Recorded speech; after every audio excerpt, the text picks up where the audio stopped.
भी पता लग गया कि ईरान क्या कहाँ बैठा है। ईरान अपनी मान और सम्मान की लड़ाई लड़ रहा है, इसमें कोई दो राय नहीं कि एक सॉवरेन कंट्री और सॉवरेन कंट्री के ऊपर इस तरह के हमले नहीं होने चाहिए, उसकी सॉवरेनिटी अपनी है।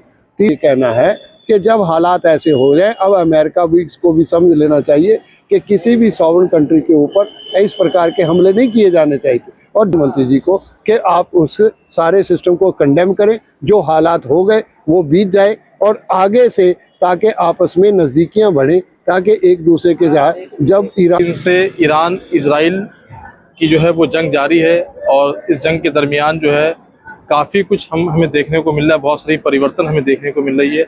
हम ये खुद देख रहे हैं कि जो बिजनेसमैन है, ख़ास तौर से अर्थव्यवस्था पे, मईशत पर बहुत ज़्यादा उसका असर हुआ है, महंगाई को लेकर या पेट्रोल को लेकर और दूसरी चीज़ों को लेकर।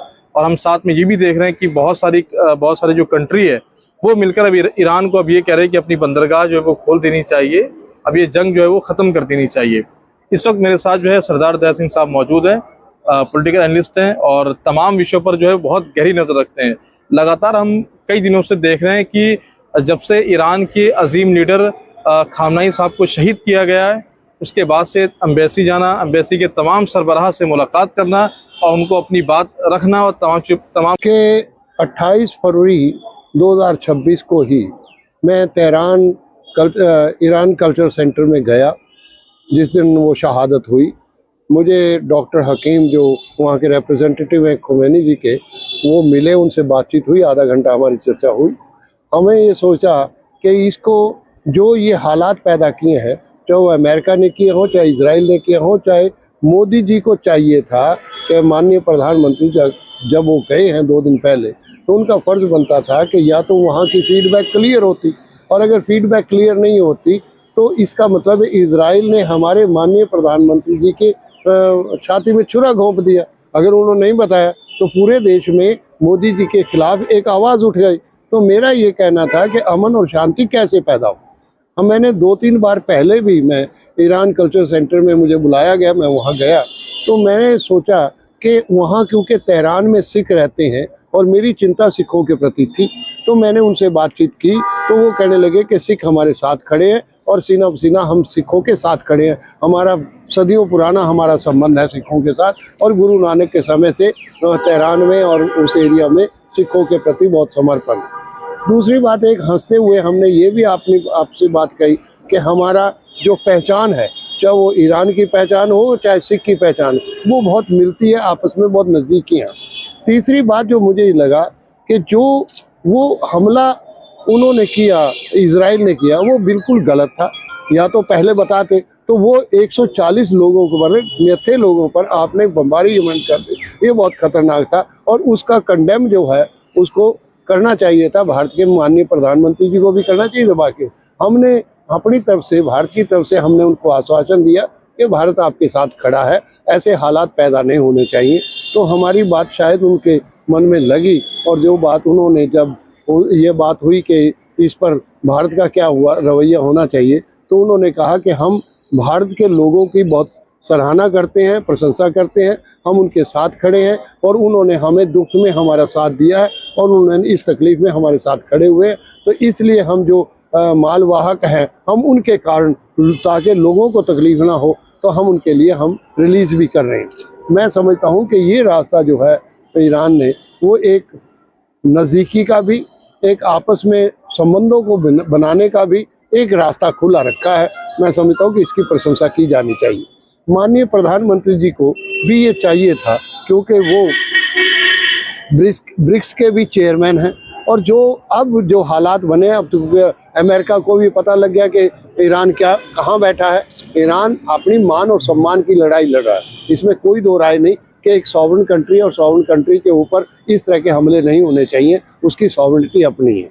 तीसरी बात, जब वो बातचीत चल रही थी, ये भी हमें पता लगा कि उनकी पहले से ही बातचीत चल रही थी, तो इजराइल ने ये हमला किया ही क्यों, ये भी गलत रास्ता अडॉप्ट किया। हमारा ये कहना था कि अब कम से कम इजराइल को भी जो हालात बने, इजराइल को भी समझ आनी चाहिए, अमेरिका को भी समझ आनी चाहिए, और ये रास्ता बंद करना चाहिए। हमें अमन और शांति की तरफ बढ़ना चाहिए।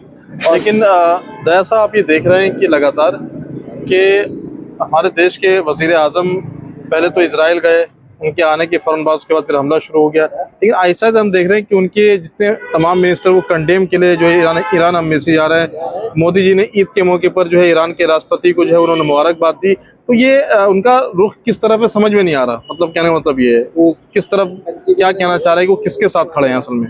मुझे लगता है कि ये अब हम लोगों को जो है गैस की संकट आ रही है, लोगों को जो है वो डोमेस्टिक गैस मिलना आसानी नहीं हो पा रही है, तेल महंगाई है, रॉ मटेरियल जितना है सब परेशान, सब महंगाई है, सब जो जितने बिजनेस सबको जो है उसका असर देखने को मिल रहा है। महंगाई चलन पर है अपने ऊपर जो है। शायद मुझे ऐसा लगा उनकी बातों से, जो हम बातचीत हुई और हमें 2-3 सेमिनार भी हुए, इंडिया इस्लामिक सेंटर में भी मैं गया और अवाने गालिब में भी बातचीत हुई, तो हमारा ये कहना था कि जो हालात लगते हैं वो हालात ऐसे हैं कि इजराइल ने जो काम किया वो शायद ये सोच के किया होगा कि जैसे गाज़ा और फ़िलिस्तीन में किया गया इसी तरह ईरान में करके ईरान का भी मलिया मेट कर ख़त्म हो जाएगा और उसके बाद कोई आवाज़ उठा नहीं सकेगा। ऐसी हमें बात लगी, उन बातों से सामने आया। अमेरिका ने भी शायद यही सोचा होगा कि इजराइल कंट्रोल कर जाएगा, तो शायद कई बार आवाज़ें ऐसी भी उठ के आई कि ग्रेटर इजराइल बनाने की तरफ लोग बढ़ना चाह रहे हैं कि शायद इजराइल के मन में।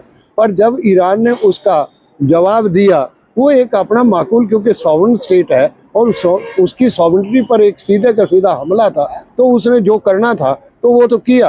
पर अब हमारा ये कहना है कि जब हालात ऐसे हो जाए, अब अमेरिका भी इसको भी समझ लेना चाहिए कि किसी भी सॉवरेन कंट्री के ऊपर इस प्रकार के हमले नहीं किए जाने चाहिए, और जान माल के हमले करके और पूरे विश्व को आप ऐसे हालात में, पूरी दुनिया को ऐसे हालात में आप पहुंचा दें।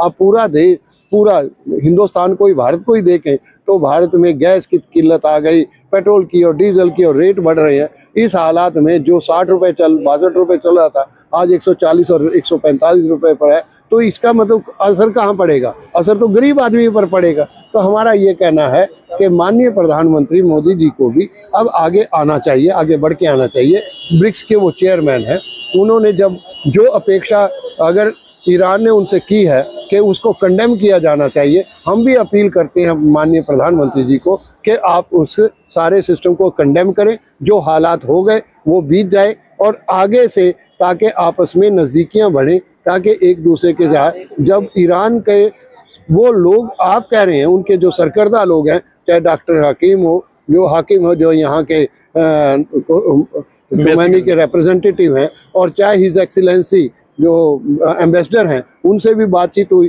तो उनका भी मानना ऐसा था कि हम लोगों को, क्योंकि हमारे हिंदुस्तान के लोगों के साथ, भारत के लोगों के साथ हमारे बहुत नज़दीकी संबंध है, और जैसा मैंने आपको कहा कि सिखों के साथ उनके बहुत नज़दीकी संबंध है, तो मैं समझता हूँ अभी तेहरान में गुरुद्वारे में बाकायदा तौर पर श्रद्धांजलि अंतिम अरदास की गई खुमैनी जी के बारे में। तो इसका मतलब है कि ये सारे हालात हैं, तो इसलिए हमारा ये मानना है कि इसका इमीडिएटली बिना किसी देरी के इसका हल ढूंढा जाना चाहिए। कम से कम हम शांति और अमन की तरफ बढ़े, ये हमारा कहना है।